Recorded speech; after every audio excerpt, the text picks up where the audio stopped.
Le mois de mars 2022 s'est clôturé sur une note satisfaisante dans le domaine de la lutte contre les paludismes.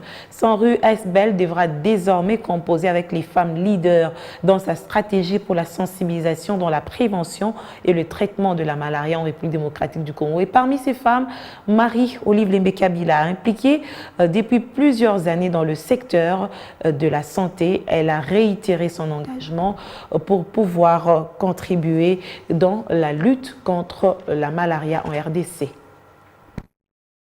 La République démocratique du Congo reste le pays le plus touché par la malaria à travers le monde, malgré les efforts fournis jusqu'ici. Il faut pour ce faire intensifier la sensibilisation. C'est dans ce contexte que Sanru Aisbel a tenu à associer les femmes leaders de la RDC dans cette lutte. Parmi elles, Marie-Olive Lembe-Kabila, une philanthrope qui avait déjà, depuis plusieurs années, marqué ses empreintes dans le domaine de la santé et aussi par rapport à sa proximité avec les populations des milieux les plus reculés du pays.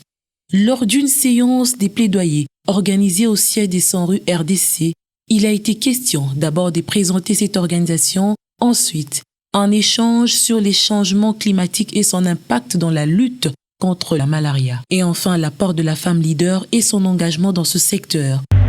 Susciter leur implication dans cette lutte, parce que le palu constitue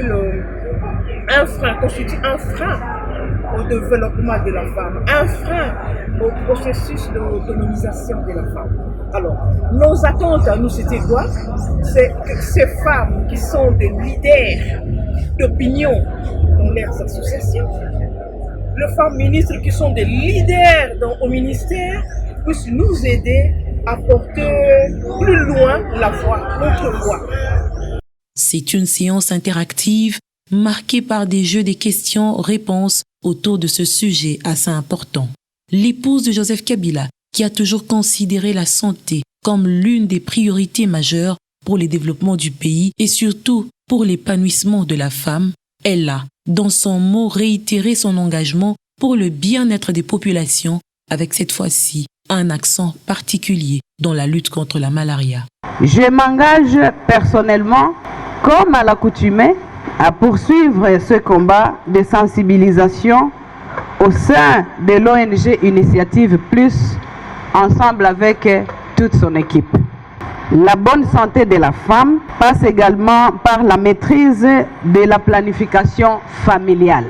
Je ne rate jamais une occasion pour marteler ce point d'une importance capitale. Cette séance de plaidoyer a coïncidé avec la clôture du mois de mars et les débuts du mois d'avril consacré à la lutte contre la malaria. Une feuille de route des différentes actions conjointes à mener entre Sanru et femmes leaders sera dégagée en vue d'atteindre l'objectif de la réduction sensible des cas de malaria à travers toute la République démocratique du Congo.